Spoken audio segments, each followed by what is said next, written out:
காலகாலமாக மத்திய கிழக்கில் நிலவும் பதற்றங்களுக்கு இடையே அமெரிக்கா தனது பாதுகாப்பு வலயத்தை வலுப்படுத்தி ஈரானை மத்திய கிழக்கில் 3 திசைகளில் இருந்து முற்றுகையிடும் வகையில் பல முக்கிய இராணுவ தளங்களை இயக்கி வருகிறது. பெர்சிய குடா மற்றும் ஹோர்முஸ் நீரிணை போன்ற உலக வர்த்தகத்திற்கு அவசியமான கடல் பாதைகளை கட்டுப்படுத்தும் முயற்சி இந்த படைத்தளங்களின் இயக்கத்தின் மூலமாக தொடர்ந்து தீவிரமாக நடந்து வருகிறது. இந்த பகுதிகள் இந்த படைத்தளங்களின் மூலமாக தொடர்ச்சியாக கண்காணிக்கப்பட்டு கொண்டிருக்கிறது. இவ்வாறு தன்னுடைய ஆதிக்கத்தை மத்திய கிழக்கில் நிலைநிறுத்த அமெரிக்கா நிறுவியிருக்கின்ற முக்கிய அமெரிக்க தளங்கள் மற்றும் அதன் முக்கியத்துவம் பற்றி தற்பொழுது பார்க்கலாம். முதலாவதாக கட்டாரில் அமைந்திருக்கின்ற அல் உதைத் விமானப்படை தளம். அமெரிக்காவின் மத்திய கட்டுப்பாட்டு தளமாக விளங்குகின்ற இந்த அல் உதைத் விமானப்படை தளம் 11,000க்கும் அதிகமான அமெரிக்க வீரர்களுடன் செயற்பட்டு கொண்டிருக்கிறது. B-52 ரக ராட்சத போர் விமானங்கள், F-22, KC-135 டேங்கர்கள் மற்றும் உலக உயர்திறன் விமானங்கள் இங்கு அடிக்கடி இயக்கப்படுகின்றன. அடுத்ததாக ஐக்கிய அரபு அமீரகத்தில் அமைந்திருக்கின்ற அல் ஷா விமானப்படை தளம். ஈரானை மிக நெருக்கத்தில் கண்காணிக்கின்ற இந்த தளத்தில் F-35 ரக அதிநவீன விமானங்கள், ரேடர்கள் மற்றும் ட்ரோன்கள் முக்கிய பங்கு வகிக்கின்றன. இது விமான தாக்குதல்களுக்கு வலுவான ஒரு ஆதரவு தளமாக விளங்குகின்றது. அடுத்தது பஹ்ரைன் நாட்டில் அமைந்திருக்கின்ற அமெரிக்க கடற்படை தளம். பெர்சிய குடாவில் அமெரிக்காவின் முக்கிய கடற்படை தளமாக இது விளங்குகிறது.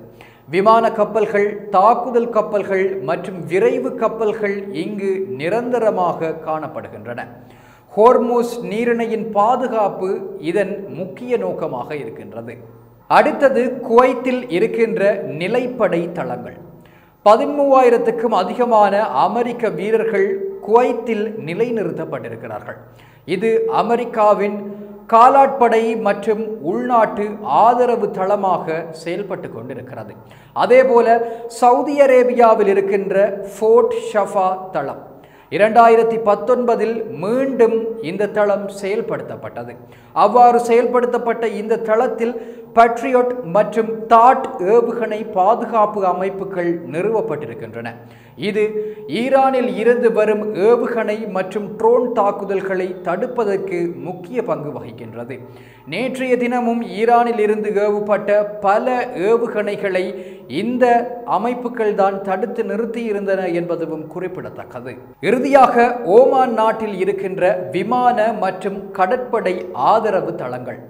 ஈரானின் தெற்கு எல்லையை கண்காணிப்பதற்காக விமானங்கள் மற்றும் கடற்படை கப்பல்களுக்கு தேவைப்படும் வசதிகள் இந்த படைத்தளத்திலே வழங்கப்படுகின்றன. அதாவது ஓமானில் அமைந்திருக்கின்ற விமான மற்றும் கடற்படை ஆதரவு தளங்கள் இந்த பகுதிகளில், அதாவது ஈரானினுடைய தெற்கு பகுதியை வலுவாக கண்காணிப்பதற்கான வளங்களை செய்து வருகின்ற ஒரு ஆதரவு தளமாக விளங்குகிறது. இந்த பகுதிகளில் நிலை கொண்டுள்ள அமெரிக்க படை அமைப்பின் மொத்த பலம் குறித்து அடுத்ததாக பார்க்கலாம்.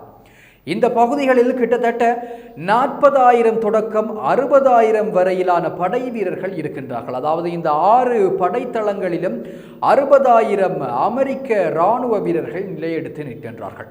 அதே போல போர் விமானங்களை பார்ப்போமாக இருந்தால் இந்த தளங்களில் காணப்படுகின்ற போர் விமானங்கள் B-52, F-22, F-35, அதை விட ட்ரோன்கள், பலவிதமான யுத்தத்திற்கு பயன்படுத்தப்படுகின்ற ட்ரோன்கள் இங்கே காணப்படுகின்றன.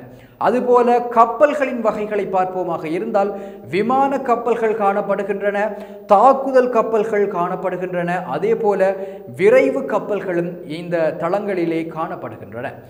ஏவுகணை பாதுகாப்பு அமைப்புகளை பார்த்தோமாக இருந்தால் முதலில் குறிப்பிட்டது போல பட்ரியோட் மற்றும் தாட் ஏவுகணை தடுப்பு அமைப்புகள் இங்கே காணப்படுகின்றன.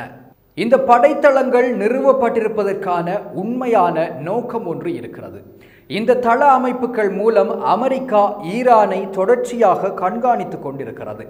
பெர்சிய குடா மற்றும் ஹோர்முஸ் நீரிணை வழியாக செல்லும் உலக எண்ணெய் வர்த்தக பாதைகளை பாதுகாப்பது இந்த படைத்தளங்களினுடைய பிரதான கடமையாக இருக்கின்றது. இந்த ஹோர்மூஸ் நீரிணையை மூடுவோம் என்றுதான் ஈரானின் அணு நிலையங்கள் மீது நடத்தப்பட்ட தாக்குதலுக்கு பிறகு ஈரான் மேற்குலக நாடுகளை அச்சுறுத்தியிருந்தது. ஆகவே ஏதேனும் அவசர சூழ்நிலைகளில் விரைந்து தாக்குதல் நடத்தும் திறனை உறுதிப்படுத்தும் நோக்கத்திற்காக இந்த தளங்கள் அமைக்கப்பட்டிருக்கின்றன. பாதுகாப்பு ஆய்வாளர்களினுடைய கருத்துப்படி ஈரானை சுற்றியிருக்கின்ற இந்த அமெரிக்க படைத்தளங்கள் ஒரே நேரத்தில் 3 திசைகளில் இருந்து தாக்குதல் நடத்தும் வலுவான கட்டமைப்புகளை உருவாக்கிவிட்டன என்று தெரிவிக்கப்படுகிறது. ஆனால் ஈரான் மீதான தாக்குதலுக்கான கட்டார் மீதான ஈரானின் பதில் தாக்குதலுடன் அமெரிக்க ஜனாதிபதி டொனால்ட் ட்ரம்ப் யுத்த நிறுத்தத்தை அறிவித்திருப்பது மத்திய கிழக்கில் அமெரிக்க இராணுவ விரிவாக்கத்துக்கு மத்தியிலான ஈரானின் பலத்தை எடுத்துக்காட்டுவதைப் போல அமைந்திருக்கிறது. இது போன்ற பல செய்திகளை தெரிந்து கொள்ள நம்முடைய சமூக மீடியா யூடியூப் சேனலை சப்ஸ்கிரைப் செய்து அருகில் உள்ள பெல் பட்டனை கிளிக் செய்யுங்கள். மேலும் செய்திகளை உடனுக்குடன் தெரிந்து கொள்ள சமூகமீடியா.com என்ற இணையதளத்தின் வாயிலாக எங்களுடன் இணைந்திருங்கள்.